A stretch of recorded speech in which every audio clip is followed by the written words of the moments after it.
pribadi Tuhan yang lahir, bahkan yang sudah mati dan bangkit naik ke sorga.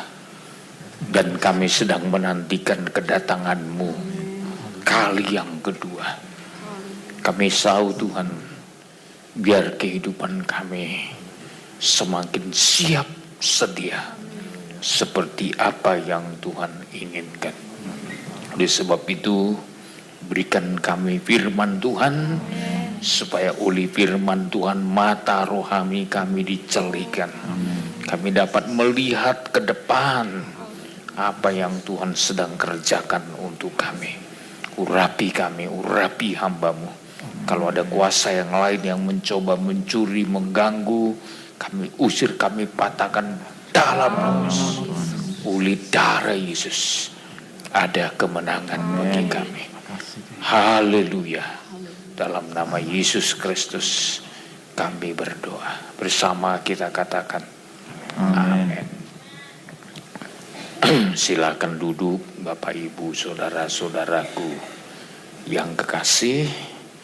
Saya mengucapkan selamat hari Minggu bagi kita sekalian umat Tuhan. Shalom.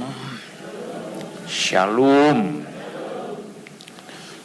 Karena berkat dan kemurahan Tuhan, saya dan saudara terpelihara sampai sore hari ini.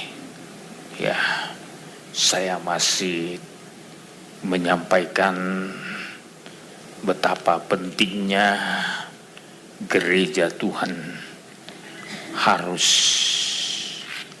menjadi serupa dengan Tuhan agar segera siap untuk mengalami penyingkiran yang segera akan tiba.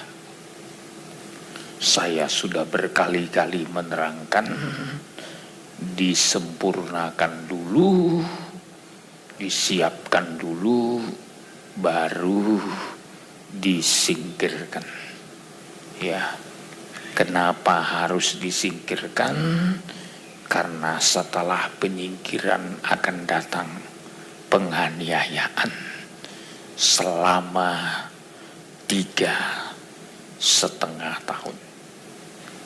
Setelah penganiayaan, saudaraku, ya akan melanda dunia ini, maka saudara, ya gereja Tuhan akan sampai kepada puncaknya. Ya, ada yang harus ya mengalami aniaya, tapi ada yang lolos dari aniaya yang akan datang. Namun sore ini saya tetap masih menekankan supaya saudara jangan kena kepada penganiayaan itu, maka saudara harus sempurna sama seperti Kristus. Ya, sama seperti Kristus. Ya, prosesnya jelas kita harus pahami. Dalam suratan 1 Yohanes pasal 2 ayat yang pertama sampai ayat yang ke-6. Ada 3 bagian penting yang harus kita pahami. Proses gereja menjadi serupa dengan Yesus atau sempurna. Ya, serupa dengan Yesus atau sempurna. Ya, proses yang pertama, saudaraku, ayat 1 sampai dengan ayat 2. Ya, ini yang sangat perlu kita pahami. Ya, 1 Yohanes 2 dulu, ayat 1 sampai ayat 2. 1 Yohanes 2 ayat 1 sampai 2. Anak-anakku, hal-hal ini kutuliskan kepada kamu supaya kamu jangan berbuat dosa. Ya, jangan Berbuat dosa. berbuat dosa. Ya. Terus ya. Namun jika seorang berbuat dosa, kita mempunyai seorang pengantara pada Bapa, yaitu Yesus Kristus yang adil. Ya. Jika ada orang berbuat dosa, kita mempunyai pengantara. Ya.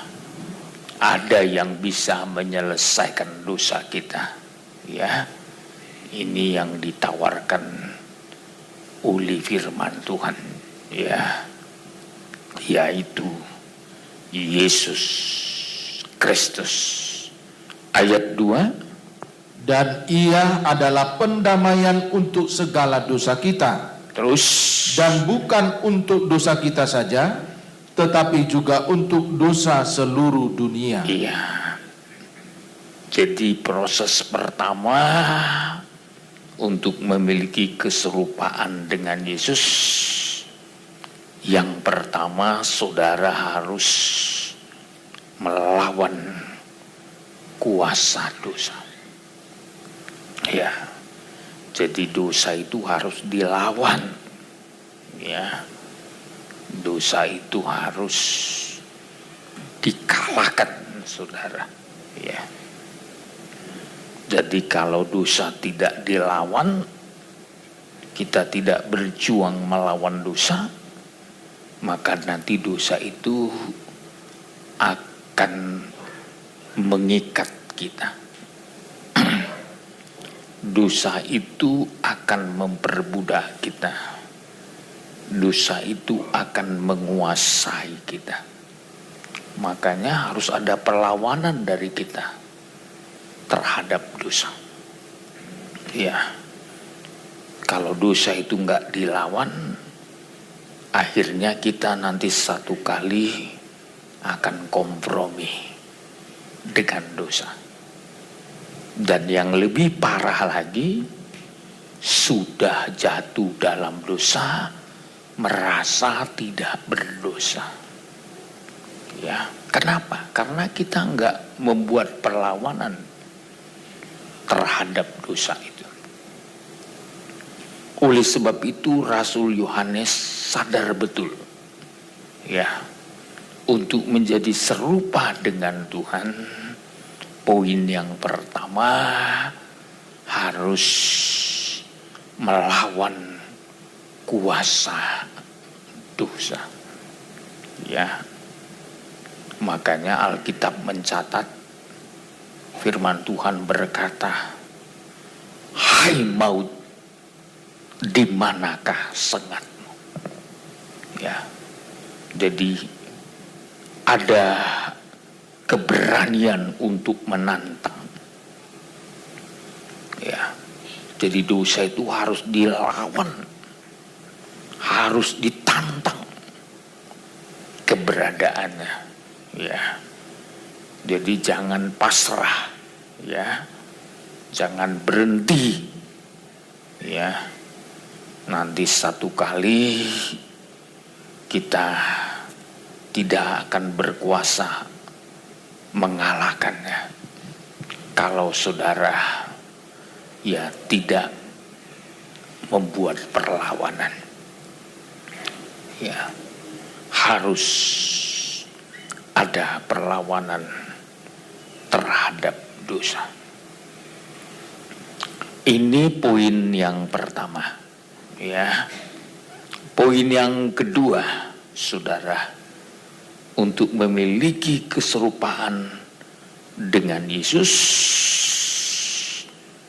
kita harus bersedia melakukan perintah Tuhan. Ya, itu ayat 3 sampai ayat yang keempat. Ya. Ayat 3 sampai dengan ayat keempat. Ya. Dan inilah tandanya. Inilah Tandanya. Terus Bahwa kita mengenal Allah. bahwa kita Mengenal Allah. mengenal Allah. Terus Yaitu jikalau kita menuruti perintah-perintahnya. ya, jika kita menuruti perintahnya. Terus ayat 4. Barang siapa berkata, aku mengenal dia, tetapi ia tidak menuruti perintahnya, Iya, ia adalah seorang pendusta, iya, terus. dan di dalamnya tidak ada kebenaran. Iya. Jadi poin yang kedua, melakukan perintahnya. Ya. Jadi saudara, dengan melakukan perintah Tuhan, berarti saudara sedang masuk dalam kegerakan rohani. Ya. Bukti saudara sedang masuk dalam kegerakan rohani, ada kesediaan melakukan perintah Tuhan. Ya. Jadi kegerakan rohani itu prakteknya melakukan perintah Tuhan. Ya. Jadi kalau orang tidak mau melakukan perintah Tuhan, berarti tidak mengalami suatu kegerakan rohani. Ya. Jadi untuk mempersiapkan gereja Tuhan, ya, memiliki keserupaan dengan Tuhan, alami kegerakan rohani. Firman itu dialami. Ya. Jadi bukan sekedar tahu saudaraku, tapi kita alami dan kita praktek. Ya. Dalam kitab Markus pasal yang ke-6 sebenarnya ayat yang ke-30 sampai dengan ayat 44. Ya. Dalam cerita Markus pasal 6 ayat 30 sampai ayat 44 itu berbicara tentang Yesus memberi makan 5.000 orang. Ya. Jadi sebenarnya memberi makan 5.000 orang ini berbicara tentang umat Tuhan yang masuk dalam kegerakan rohani. Ya. Kenapa terjadi kegerakan rohani? Ada mengait dengan pemecahan roti. Ya.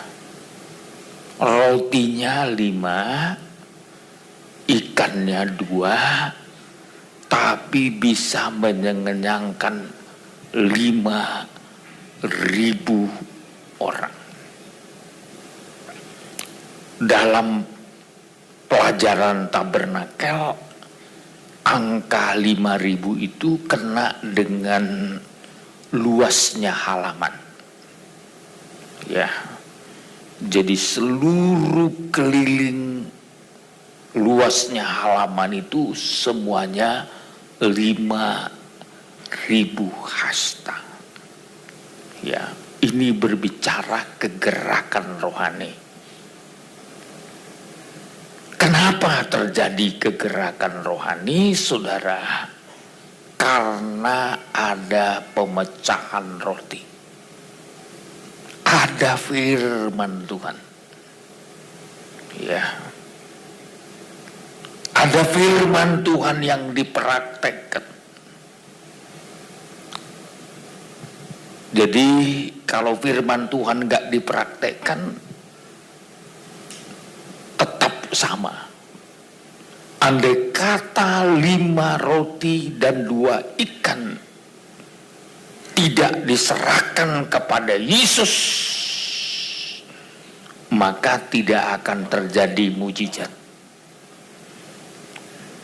5 roti 2 ikan bisa kenyang 5.000 orang, sisanya 12 bakul. Ya. Jadi kegerakan rohani itu diwujudkan lewat saudaraku melakukan perintah Tuhan. Ya, jadi rohaninya yang mengalami kebangunan rohani bukan hanya begitu-begitu aja. Ya. Terjadi sebuah kegerakan rohani karena ada orang yang mau melakukan firman. Itu baru namanya kebangunan rohani. Ya. Ada orang yang mau melakukan firman. Ya. Jadi kalau kita bikin spanduk KKR kebangunan rohani, ya. Kebaktian kebangunan rohani. Sebenarnya intinya sesuatu kebangunan rohani itu terjadi kalau yang berkumpul itu bersedia melakukan firman. Kalau hanya dengar-dengar aja belum kebangunan rohani itu. Ya. Apapun yang dilakukan di situ kalau hanya sebatas dengar itu belum namanya kebangunan rohani. Kalau disebut kebangunan rohani, kegerakan rohani, sudah ada orang yang mau melakukan firman. Ya. Apa hasilnya? Ya. Dari 5 roti mengalami suatu mujizat yang luar biasa. 5.000 orang. Ya. 5.000 itu angka halaman tabernakel. Ya. Berarti sedang mengalami kegerakan berkat dari pemecahan roti. Jadi saudaraku, kegerakan rohani poin yang kedua untuk mempersiapkan gereja menjadi sempurna. Alami kegerakan rohani. Di sini saudara, ya, kalau saudara baca Markus 6 ayat 30, coba lihat bagaimana pengalaman para rasul ini. Ayat 30. Ayat 30. Ya. Kemudian rasul-rasul itu kembali berkumpul dengan Yesus. Terus. Dan memberitahukan kepadanya semua yang mereka kerjakan dan ajarkan. Iya. Semua yang mereka kerjakan dan ajarkan. Ini bukti kebangunan rohani. Ya. Bisa dipertanggungjawabkan apa yang dikerjakan dan diajarkan. Kumpul, berfellowship untuk mempertanggungjawabkan apa yang dikerjakan dan diajarkan. Oh, ini baru kebangunan rohani. Ya. Jadi betul didorong oleh ajaran firman. Ya. Jadi didorong oleh pengajaran. Ini yang sebenarnya disebut kegerakan rohani. Jadi kalau bukan didorong karena pengajaran, itu belum kebangunan rohani. Ya. Kalau didorong karena yang lain-lain, wah banyak sekarang yang lain-lain ini. Ya. Kumpul. Ya. Kadang-kadang yang satu roh itu kalau udah kumpul saudaraku, ya, itu jauh lebih kompak kelihatannya. Misalkan sama-sama rohnya, roh melawan firman. Kalau ini kumpul, ya, sepertinya kompak, saudara, nyatu, saudara. Misalkan kumpul yang nikahnya sama-sama rusak, yang kawin cerai, wah ini senang itu, connect langsung rohnya, ya, langsung terkoneksi, saudara, ya. Dan kalau sudah kumpul satu roh seperti itu, nah, lihat aja, ya, baik dalam keluarga kalau udah kumpul yang satu roh, ya, yang sama-sama kehidupannya tidak mau disucikan, kumpul semua, ya, rusaknya itu nggak ketolongan, saudaraku, ya, bisa hancur berkeping-keping, ya. Dan anehnya yang seperti itu sulit dibawa kepada ajaran yang benar, ya. Kenapa? Rohnya lain, ya, rohnya connect kepada yang satu roh, ya. Misalkan yang rusak nikahnya itu cari teman yang sama-sama rusak,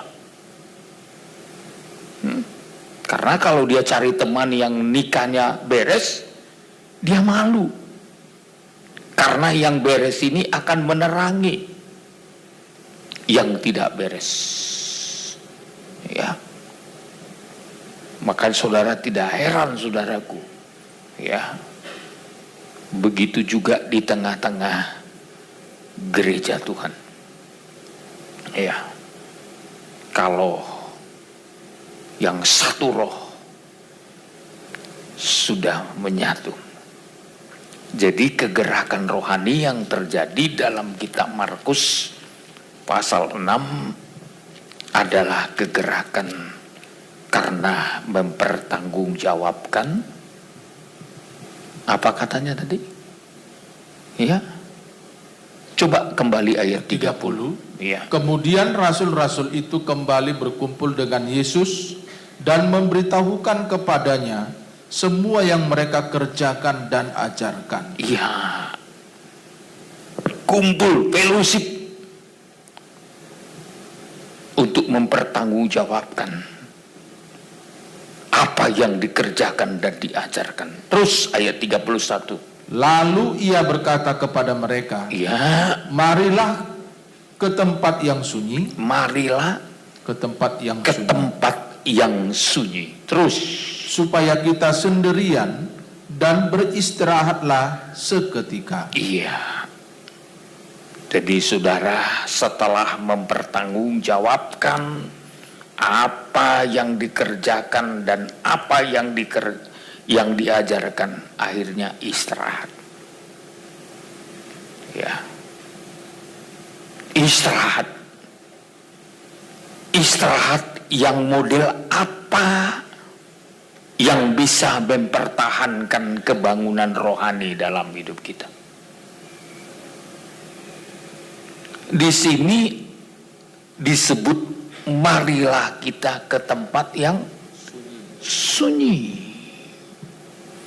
Ini berbicara berdoa, menyembah. Ini bukan berbicara refreshing, jalan-jalan, bukan. Ini berbicara setelah bekerja, setelah mengalami kegerakan rohani.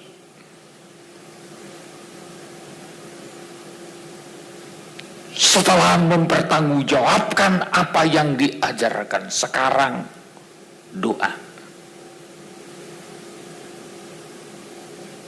Kenapa perlu tempat yang suci? Karena doa berbicara adalah tempat di mana jiwa roh kita sedang beristirahat.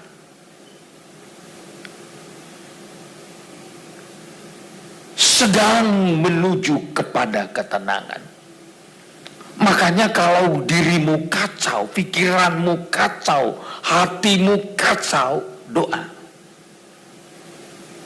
Di situ tempat Anda akan menemukan ketenangan. Ya, banyak orang udah kacau, banyak persoalan nikah, persoalan ekonomi,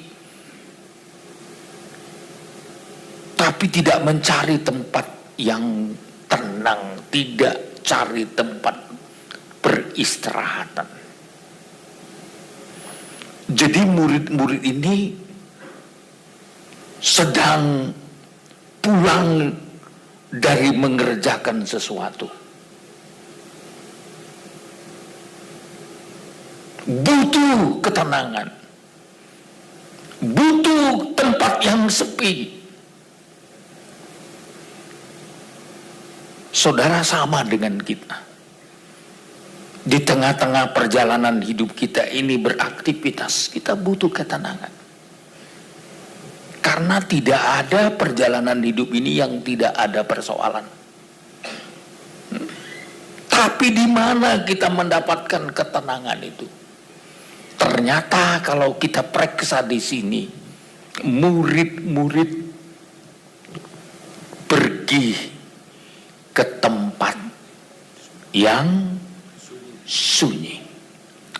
Marilah kita ke tempat yang sunyi, supaya kita sendirian dan beristirahat seketika.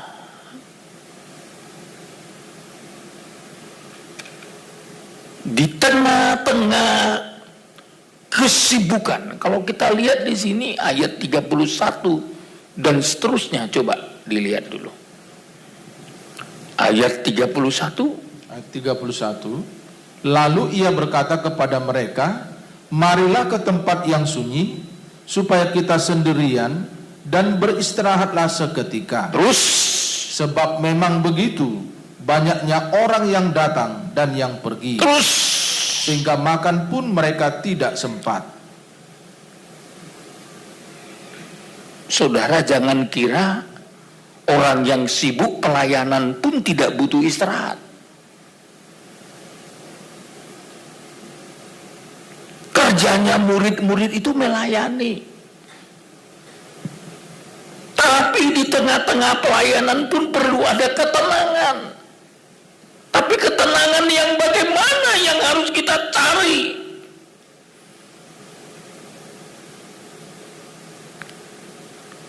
Sebenarnya kalau di tempat yang sunyi, ini praktek dari berdoa dan menyembah Tuhan. Yesus selalu melakukan ini. Dia pergi ke tempat yang sunyi untuk berdoa. Saya mau katakan kegerakan rohani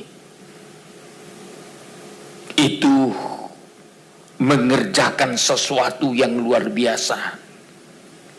Tapi kegerakan rohani itu harus dibarengi dengan ketenangan. Ya. Makanya dalam Wahyu pasal 8, ya, ternyata untuk mendapatkan ketenangan itu doa.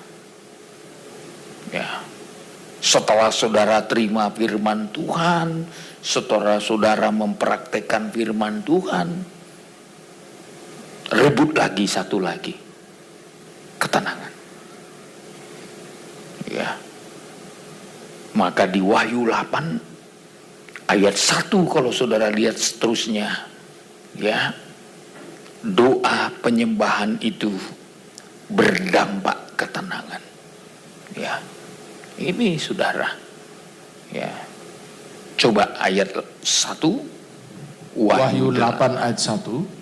Dan ketika anak domba itu membuka meterai yang ketujuh, Terus, maka sunyi senyaplah di sorga kira-kira setengah jam lamanya. iya, sunyi senyaplah di sorga kira-kira setengah jam lamanya.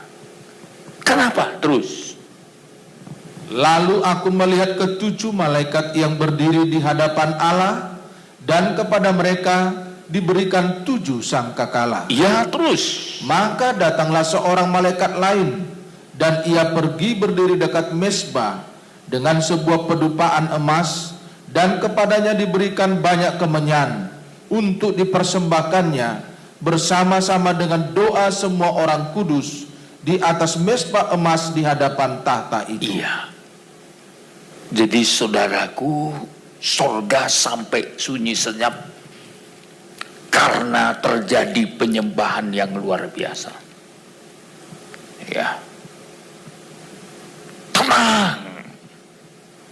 Jadi kegerakan rohani tidak cukup hanya dibarengi aktivitas. Tidak cukup hanya kerja. Tidak cukup hanya menerima ajaran atau mempraktekkan pengajaran. Tapi masih perlu dilanjutkan dengan doa dan penyembahan. Supaya apa? Terjadi sebuah ketenangan.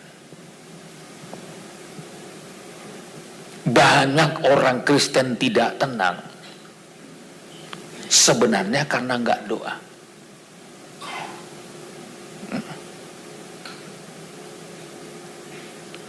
Karena gagal berdoa. Karena gagal menyembah Tuhan. Ada yang bilang sama saya, Pak, saya udah terima pengajaran, kok nggak bisa tenang? Ya nggak tenang dong, orang nggak suka doa.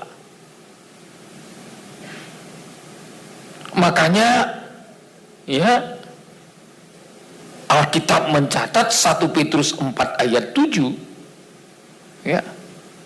1 Petrus 4 dulu ayat 7. 1 Petrus 4 ayat yang ke-7. Ya. Kesudahan segala sesuatu sudah dekat. Terus, Karena itu kuasailah dirimu dan jadilah tenang supaya kamu dapat berdoa. amin. Jadilah tenang supaya kamu dapat berdoa.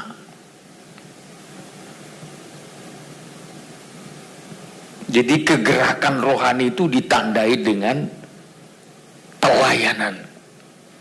Yang kedua, kegerakan rohani itu ditandai dengan mempraktekkan ajaran firman. Yang ketiga, kegerakan rohani itu ditandai dengan doa dan penyembahan. Ya, jadi bukan hanya kumpul-kumpul tapi nggak terjadi sebuah kegerakan. Ya. Jadi di dalam Markus pasal 6, pelajaran yang kita dapatkan di sini, pelajaran bagaimana untuk mengalami kegerakan rohani. Dan puncaknya istirahat. Istirahat dalam hal rohani di sini tidak sama dengan istirahat dalam hal jasmani. Kalau ya istirahat dalam hal jasmani, stop semua kegiatan. Itu jasmani.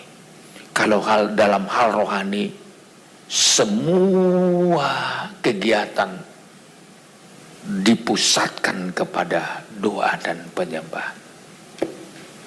Baru ketenangan terjadi. Ya. Makanya kalau banyak persoalan sampai nggak sempat makan seperti di sini, sibuk karena orang terus silih berganti. Ya. Persoalan silih berganti datang. Apa yang harus saudara lakukan? Doa dan menyembah Tuhan. Baru ada ketenangan. Ya ini udah banyak persoalan. Bukan malah datang berdoa. Ya. Bukan malah menyembah. Bukan malah mengandalkan Tuhan. Ya. Dan ketiga para rasul ini melakukan ini. Selanjutnya Tuhan mengadakan mujizat dari 5 roti dan 2 ikan. Jadi mujizat itu tepat waktu. Mujizat itu tidak pernah terlambat. Ya. Haleluya. Yakin mujizat Tuhan gak terlambat? Haleluya. Apapun yang saudara butuhkan gak pernah terlambat. Tuhan tepat waktu memberikan jawaban. Ya. Bukan soal waktunya saja tepat. Seluruh kebutuhan kita terpenuhi. Ya. Tapi rahasianya, ya, puncak. Maka dalam pelajaran tabernakel, puncak dalam ibadah itu mesbah dupa. Doa dan penyembahan.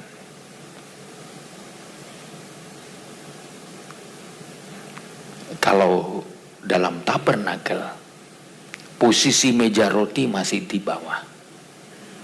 Ya. Meja roti itu berbicara pengajaran.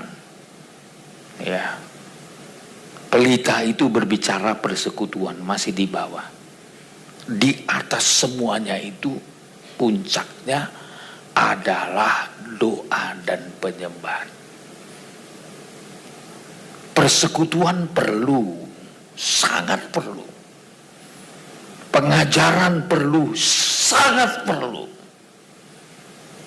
Tapi praktek hidup dari pengajaran dan persekutuan adalah menyembah Tuhan dalam doa dan penyembahan.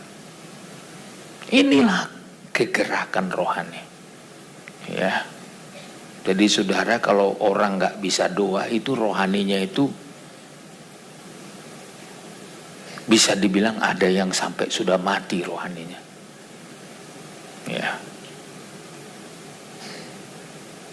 Kalau hanya sakit masih mendingan.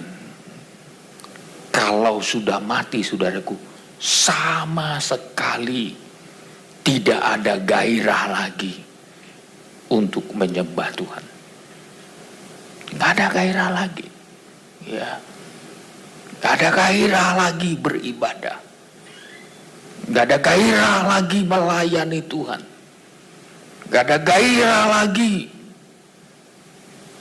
untuk melakukan apa yang diperintahkan Tuhan. Namanya mati, saudara. Ya. Makanya saudara sebelum mati perlu ditolong sama Tuhan. Haleluya. Kita perlu ditolong sama Tuhan. Sebelum kondisi rohani kita mati total. Ya. Napasnya ada dalam doa. Maka seringkali orang Kristen berkata doa adalah napas hidup orang Kristen. Ya. Jangan sampai sesak napas. Ya. Bernapaslah yang baik. Berdoalah. Sembahlah Tuhan dalam roh dan kebenaran. Wah, di situ kunci kita bahwa kita adalah orang-orang yang hidup secara rohani. Ini loh, ya. Coba saudara praktekkan, hasilnya pasti akan ada ketenangan. Ya, sulit semua persoalan menekan jiwa saudaraku. Tadi lagunya apa itu? Yang dibawa Pak Petrus. Sujud. Itu lagunya tadi ya. Hawa hidupku, ku terima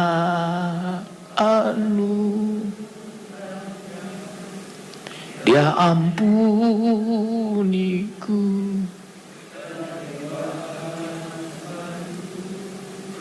Dia ubah hidupku barui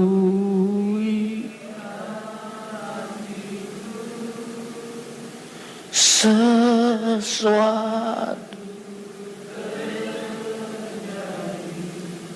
saat datang.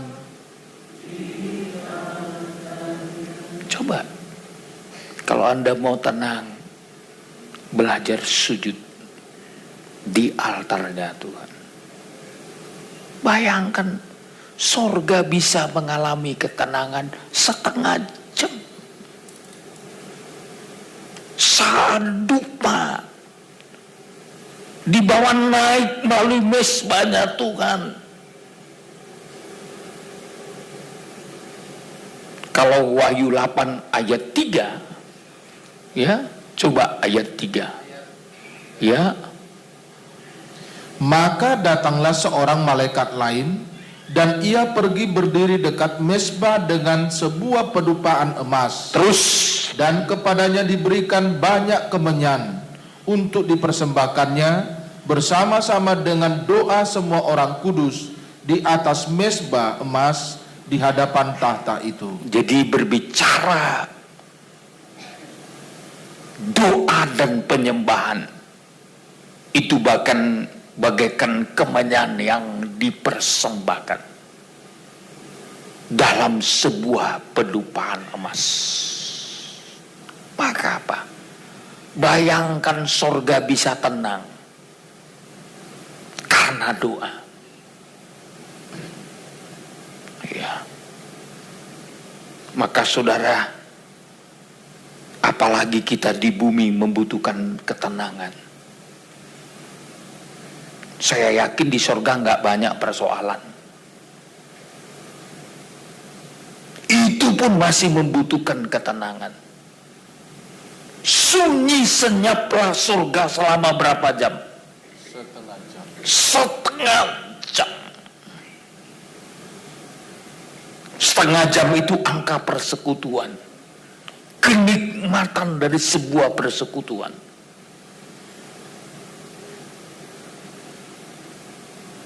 Kita dengan Tuhan dalam doa. Kenikmatan kita bersama dengan Tuhan ketika kita doa. Ketika kita berkata, Tuhan, ku bawa hidupku. Ku persembahkan hidupku kepadamu.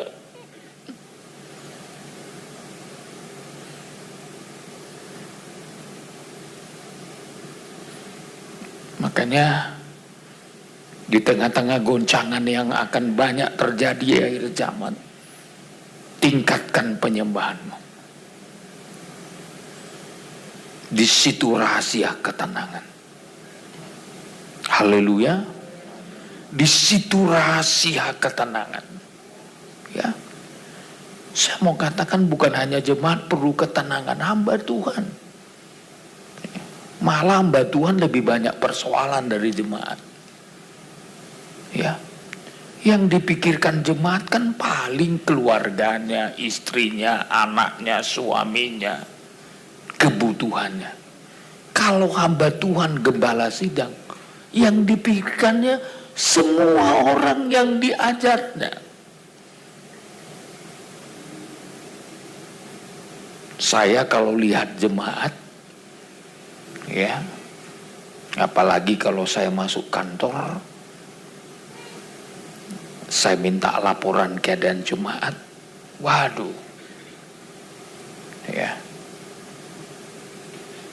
ketika mereka menghadapi persoalan, ya, ini menjadi sebuah pergumulan, ya,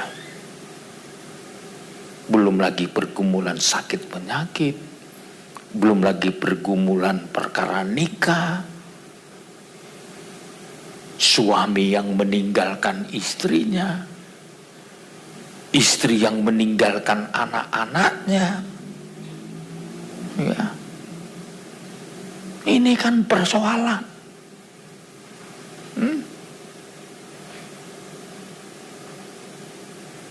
Saya kadang-kadang kalau dengar istri meninggalkan anak-anaknya, kok tega ya dalam hati saya. Padahal firman Tuhan berkata, seorang ibu tidak akan pernah melupakan anak-anaknya. Ya.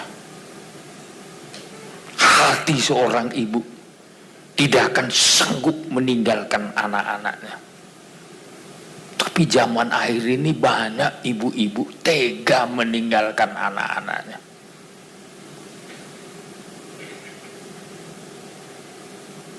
Ini persoalan.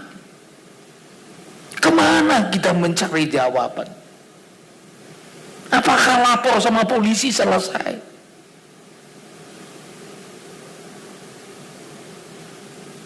Tentu kita mencari jawaban hanya di bawah kaki Tuhan, di mezbah, dalam doa.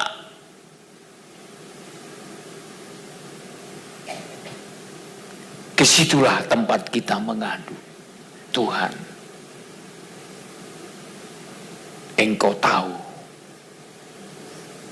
apa yang sedang terjadi. Jadi saudara, ya, setelah mengerjakan banyak pekerjaan,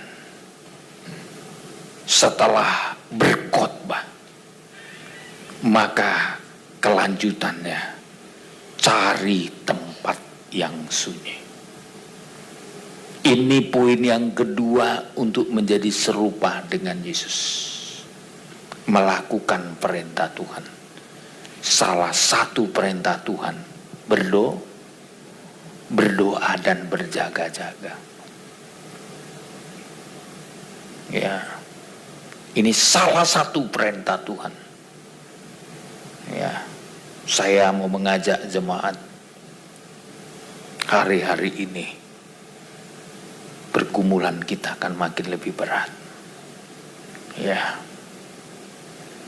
mari saudara, cari ketenangan di dalam Tuhan melalui doamu. Kalau ada persoalan anak, gak usah repot-repot, bawa anak-anakmu di dalam doa.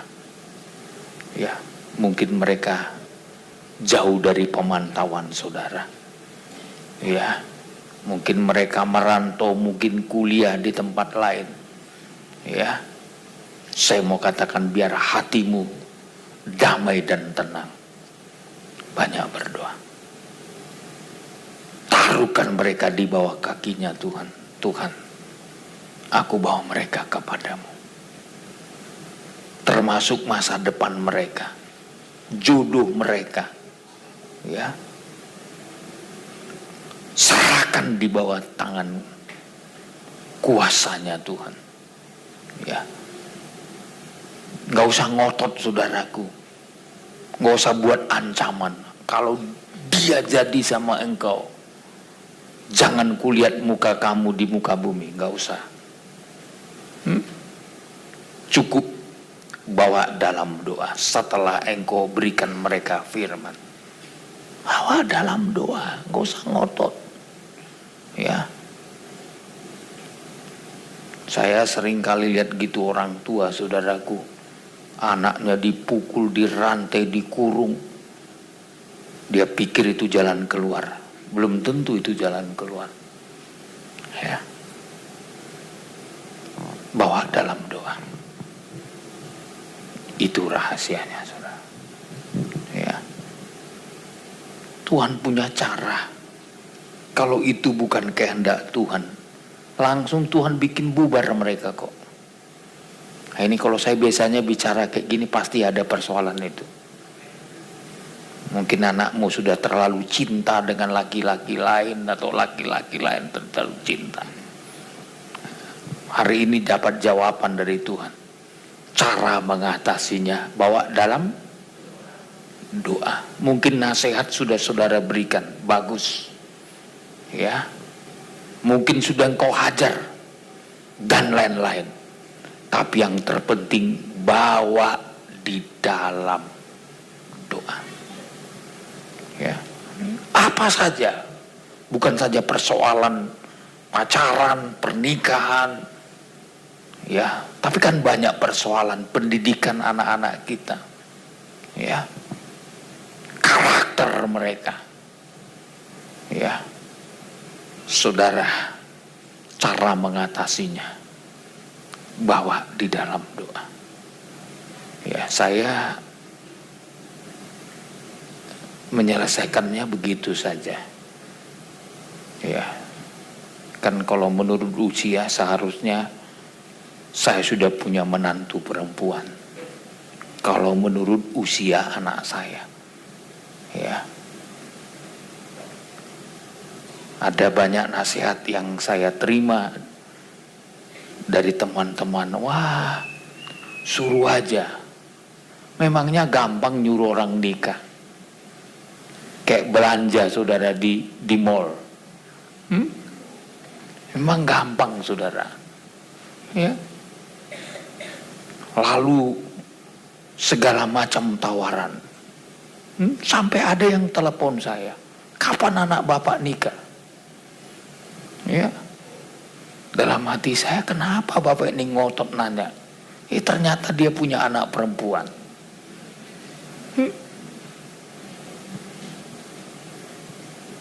Saya tidak biasa menyelesaikan persoalan dengan kekuatan sendiri. Ya. Saya tidak biasa membuat satu pilihan hanya dengan perasaan, dengan pandangan. Karena saya tahu percis Samuel sebagai hamba Tuhan yang luar biasa hampir gagal gara-gara memakai matanya dalam menentukan raja. Dia lihat kakak-kakaknya Daud, wah ganteng-ganteng, tinggi-tinggi, tegap-tegap, oh inilah cocok jadi raja. Langsung diambilnya, ya, tabung minyak urapannya untuk mengurapi. Tapi Tuhan bilang bukan dia.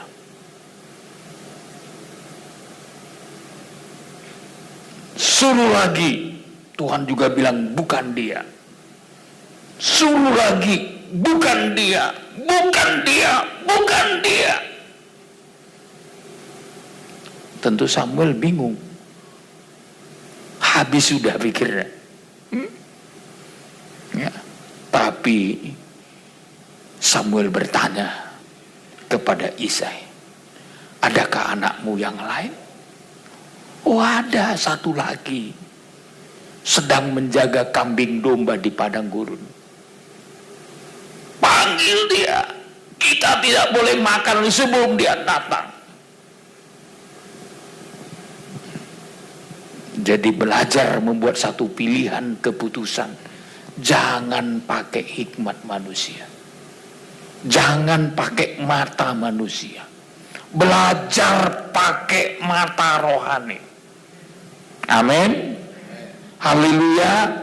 Ini saudara, jadi kalau ada pergumulan anak-anak dalam soal pernikahan, dalam soal jodoh, selain sama Tuhan, Tuhan, Engkau yang memilih untuk dia. Jangan ya pacarnya dilempar batu, atau bikin gambar tengkorak, awas anjing gila. Bukan begitu caranya. Bawa di dalam kehendak Tuhan. Haleluya. Dan kalau kehendak Tuhan, pasti yang terbaik. Haleluya. Soal pekerjaan juga pasti yang terbaik. Soal pendidikan juga pasti yang terbaik. Semua kalau sudah berpatokan kepada firman, pasti tersedia yang terbaik. Haleluya. Jangan sampai suami istri bertengkar gara-gara anak. Wah, inilah gara-gara kau yang manjakan ini, kata suami sama istrinya. Datang istri, kau yang manjakan. Akhirnya saudaraku, perang gak habis-habis. Habis perang dunia kedua, perang dunia ketiga. Bukan begitu cara mendapatkan ketenangan. Doa dan penyembahan kita. Haleluya. Ya, ini yang mau kita lakukan hari-hari ini di hadapan Tuhan. Apa saja. Ya, kalau udah doa kan seperti nyanyian tadi, sujud di altarmu, bahwa hidupku ku terima anugerahmu dan ampuni dan bebaskanku. Dia ubah hidupku, barui hatiku, sesuatu terjadi saat datang di. Harus yakin kita sesuatu terjadi saat kita berdoa. Haleluya. Ya. Jadi kalau saudara yakin saat selalu berdoa akan terjadi sesuatu, saudara nggak akan takut dan gentar menghadapi semua persoalan. Pasti ada yang terjadi ketika kita sudah menyembah Tuhan. Haleluya. Mujizat, keuangan. Ya. Saya sering mengalami saudara yang tidak pernah saya pikirkan Tuhan kerjakan. Saya hanya berkata sama Tuhan, kau lihat apa yang ada padaku sudah sangat sedikit. Ya. Kalau engkau tidak buka jalan, saya tidak bisa mengerjakan hal-hal. Yaitu waktu saya beli LCD kita, harganya sekitar 300 juta. Ya. Uangnya belum ada, saudara. Saya pikir gimana ini? Saya sangat butuh alat ini untuk bisa dipakai fellowship. Ya. Kita sudah tawar, anak saya sudah tawar. Saya bilang, Tuhan, ya, saya rindu alat ini supaya gereja kami semakin mantap, berwibawa, dan bisa mengajarkan firman Tuhan. Ya. Lalu saya berikan tenggang waktu kepada bosnya di Surabaya. Ya. Saudara tahu, bosnya minta nomor telepon saya. Ya. Bisa nggak saya dapat nomor telepon bapakmu, Pak Gembala kalian? Ya. Anak saya bilang oke, dia kasih. Lalu kita berhubungan dengan bos. Dia tanya saya, Pak, apa kendala ya dalam pembelian alat yang Bapak perlukan ini? Saya bilang, ya memang ada kendala. Kendala pertama saya bilang, karena suasana COVID, keuangan kami sangat merosot. Jadi saya tidak bisa beli cash. Ya, nggak bisa beli cash. Karena suasana COVID sangat berpengaruhi keadaan jemaat, korban jemaat. Lalu dia bilang, kalau gitu gimana Pak? Saya kasih 1 tahun waktunya. Bapak boleh cicil. Ya. Oke, saya bilang. Ya. 1 tahun boleh saya cicil. Ya. Lalu dia telepon lagi. Pak, saya diskon lagi. Udah cicil 1 tahun tanpa bunga, diskon lagi. Ya. Wah, ini mujizat ini. Kalau udah sujud di altarnya Tuhan, tak ada ceritanya nggak beres. Semua beres. Haleluya. Akhirnya jadilah saudara. Langsung kirimnya tim untuk memasang. Ya. Saya sepertinya kalau ngajar kan langsung ayat-ayatnya itu besar sekali. Ya. Lalu kalau saya pakai PowerPoint, ya lebih gampang saya menjelaskan firman Tuhan, ya di tengah-tengah ibadah kita. Karena apa? Fellowship nanti kan datang dari bangsa-bangsa lain. Saya perlu terjemahan yang baik dari bahasa Indonesia ke bahasa Inggris, ya, supaya mereka nangkep tujuan firman Tuhan. Ya, jadi saudaraku, Tuhan buka jalan. Ya, orang yang tanya apa kesulitannya. Nah, coba kalau saudara gitu, saudara sudah mengalami sesuatu persoalan, lalu orang tanya apa masalah bapak, apa masalah ibu, kan tinggal gampang aja ngasih tahu, oh kami persoalannya ini. Lalu dikasih jalan keluar. Apa nggak sukacita kita?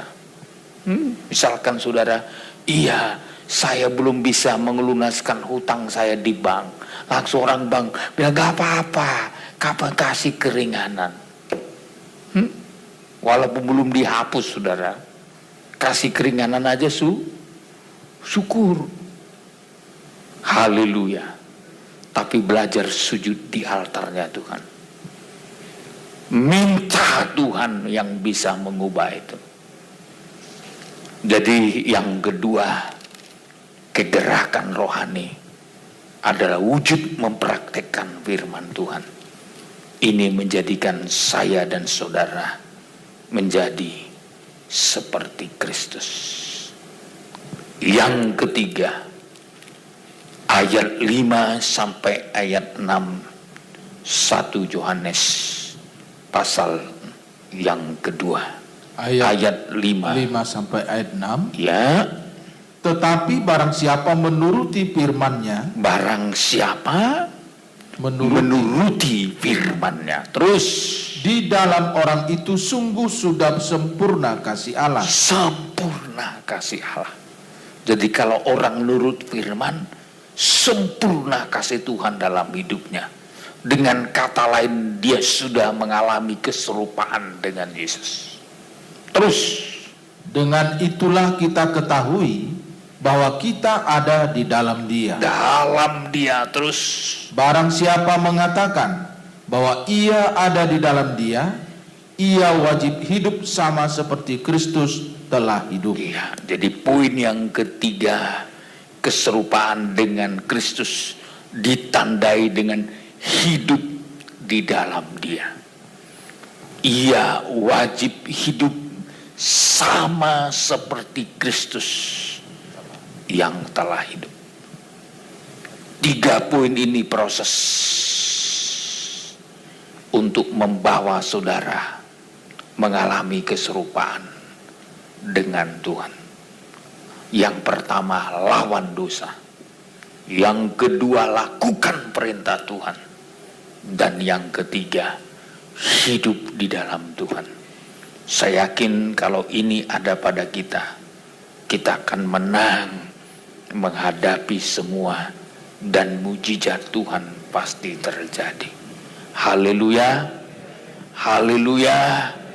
Kita sampai di sini pemberitaan firman Tuhan, karena kita akan menerima perjamuan kudus.